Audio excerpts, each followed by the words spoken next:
ಯಾಕೆ ದಾರ್ಶನಿಕರಾಗ್ತಾರೆ ಅಂತಂದ್ರೆ ಈ ಕಾರಣಕ್ಕೋಸ್ಕರ. ನಾವು ಎಲ್ಲಿವರೆಗೆ ಅದಕ್ಕೆ ಅಂಬೇಡ್ಕರ್ ಅವರು ಏನ್ ಹೇಳ್ತಾರೆ ಅಂತಂದ್ರೆ, ಎಲ್ಲಿವರೆಗೆ ನಮಗೆ ಇತಿಹಾಸ ಗೊತ್ತಿರಲ್ಲ ಅಲ್ಲಿವರೆಗೆ ಭವಿಷ್ಯ ನಿರ್ಮಾಣ ಮಾಡಲಿಕ್ಕೆ ಸಾಧ್ಯವಿಲ್ಲ. ಇತಿಹಾಸ ಅರ್ಥ ಮಾಡ್ಕೋಬೇಕು. ಇತಿಹಾಸ ಅರ್ಥ ಆದರೆ ಭವಿಷ್ಯ ನಿರ್ಮಾಣ ಮಾಡ್ಕೊಳ್ಳಿಕ್ಕೆ ಸಾಧ್ಯ. ಇತಿಹಾಸನೇ ಅರ್ಥ ಆಗದಿದ್ರೆ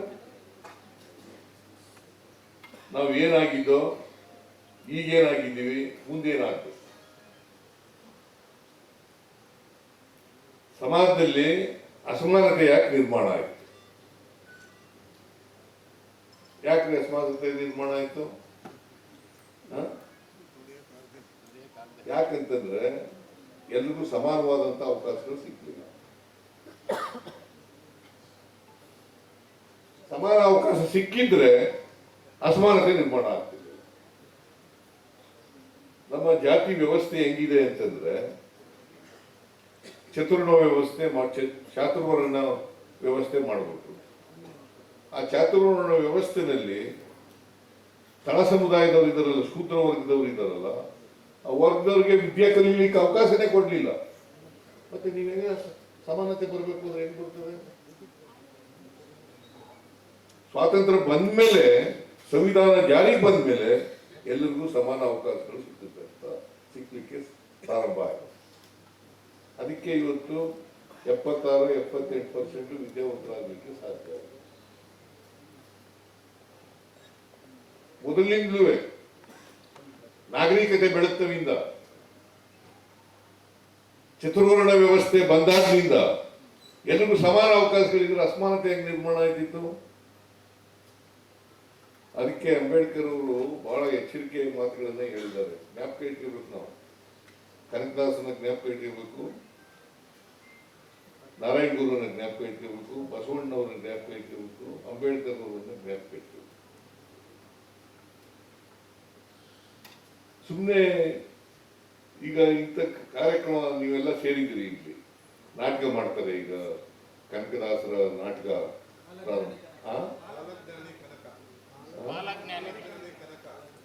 ಕಾಲ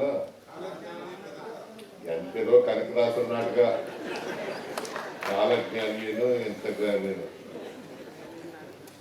ಕನಕದಾಸರ ನಾಟಕ. ಅದೇನಪ್ಪ ಕನಕದಾಸರ ನಾಟಕ, ಕಾಲಜ್ಞಾನಿ ಕನಕದಾಸ ಅಂತಂದ್ರೇನು? ಕನಕದಾಸರ ನಾಟಕ.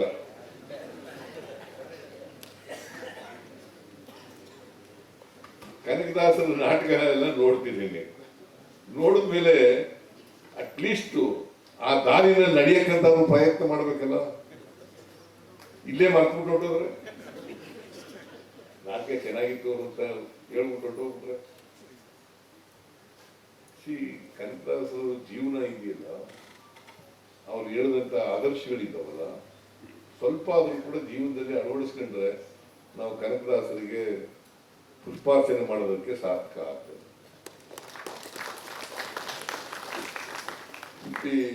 ಎಂತದು ಕನಕ ಕಾವ್ಯ ದೀವಿಗೆ, ಕನಕ ಕಾವ್ಯ ದೀವಿಗೆ ಅಲ್ವಾ? ಅದು ಹಚ್ಚಿದಕ್ಕೆ ಸಾರ್ಥಕ ಆಗ್ಬೇಕಲ್ಲ. ಅದಕ್ಕೋಸ್ಕರ ಈ 3 ದಿನಗಳು ನಡೀತದಲ್ಲ ಕನಕನ ವಿಚಾರಗಳು, ಅದು ಸ್ವಲ್ಪ ಆದ್ರೂ ಕೂಡ ಜೀವನದಲ್ಲಿ ಅಳವಡಿಸ್ಕೊಳ್ತಕ್ಕಂಥ ಪ್ರಯತ್ನ ಮಾಡಿ. ಅದು ಮಾಡಿದಾಗ ನಿಮ್ಮ ಜೀವನ ಸಾರ್ಥಕ ಆಗೋದಿಲ್ಲ, ಕನಕದಾಸರನ್ನ ನೋಡೋದಕ್ಕೆ ಸಾರ್ಥಕ ಆಗ್ತದೆ. ಈ ಕನಕ ಕಾವ್ಯ ದೀವಿಗೆ 3 ದಿನ ಮಾಡೋದಕ್ಕೆ ಸಾರ್ಥಕ ಆಗ್ತದೆ. ಅದನ್ನು ಮಾಡಿ ಅಂತ ಹೇಳಲಿಕ್ಕೆ ಬಯಸ್ತೇನೆ. ಈಗ ನಾರಾಯಣ ಗುರು ಏನ್ ಹೇಳಿದ್ರು? ಕೇರಳದಲ್ಲಿ ನಾರಾಯಣ ಗುರು ಕೇರಳದಲ್ಲಿ ಹುಟ್ಟಿದವರು. ಅವರು ಹಿಂದುಳಿದ ಸಮಾಜಕ್ಕೆ ಸೇರಿದಂಥವ್ರು. ಅವ್ರು ಏನ್ ಹೇಳ್ತಾರೆ ನೋಡಪ್ಪ, ಅಲ್ಲಿ ಕೇರಳದಲ್ಲಿ ದೇವಸ್ಥಾನಗಳಿಗೆ ಶೂದ್ರರನ್ನು ಬಿಡ್ತಿರ್ಲಿಲ್ಲ. ಬರೀ ಅಸ್ಪೃಶ್ಯರನ್ನಲ್ಲ, ಶೂದ್ರನ್ನು ಬಿಡ್ತಿರ್ಲಿಲ್ಲ ದೇವಸ್ಥಾನಕ್ಕೆ. ಅದಕ್ಕೆ ಏನ್ ಹೇಳಿದ್ರು, ಎಲ್ಲಿ ನಿಮ್ಮನ್ನ ದೇವಸ್ಥಾನದ ಒಳಗಡೆ ಬಿಡಲ್ಲ, ನೀವೇ ದೇವಸ್ಥಾನಗಳು ಮಾಡ್ಕೊಳ್ಳಿ. ಆ ದೇವಸ್ಥಾನಗಳಿಗೆ ಹೋಗಲೇಬೇಡಿ, ನೀವೇ ದೇವಸ್ಥಾನ ಕಟ್ಕೊಳ್ಳಿ, ನೀವೇ ಪೂಜಾರಿಗಳಾಗಿ. ನೋಡಿ ಎಷ್ಟು ಸುಲಭವಾಗಿ ಹೇಳಿದ್ರು ನಾರಾಯಣ ಗುರುಗಳು. ನೀವೇ ದೇವಸ್ಥಾನ ಕಟ್ಕೊಳ್ಳಿ, ನೀವೇ ಪೂಜೆ ಮಾಡಿ. ನೀವು ಯಾವ ದೇವ್ರನ್ನ ಪೂಜೆ ಮಾಡ್ತೀರಾ ಮಾಡಿ, ಈಶ್ವರನ ಮಾಡ್ತೀರಾ, ಇಲ್ಲ ಬ್ರಹ್ಮನ್ ಮಾಡ್ತೀರಾ, ಅಥವಾ ವಿಷ್ಣು ಮಾಡ್ತೀರಾ, ಮಾಡ್ಕೊಳ್ಳಿ. ಆ ದೇವಸ್ಥಾನಗಳಿಗೆ ಹೋಗಲೇಬೇಡಿ. ಯಾವ ದೇವಸ್ಥಾನದಲ್ಲಿ ನಿಮ್ಮನ್ನು ಕಾಲು ಬಿಡೋದಿಲ್ಲ ಒಳಗಡೆಗೆ, ಆ ದೇವಸ್ಥಾನಗಳಿಗೆ ಹೋಗಲೇಬೇಡಿ. ನಿಮ್ದೇ ಸ್ವಂತ ದೇವಸ್ಥಾನ ಮಾಡ್ಕೊಳ್ಳಿ. ನೋಡಿ ಎಷ್ಟು ಸುಲಭವಾಗಿ ಹೇಳ್ತಾರೆ.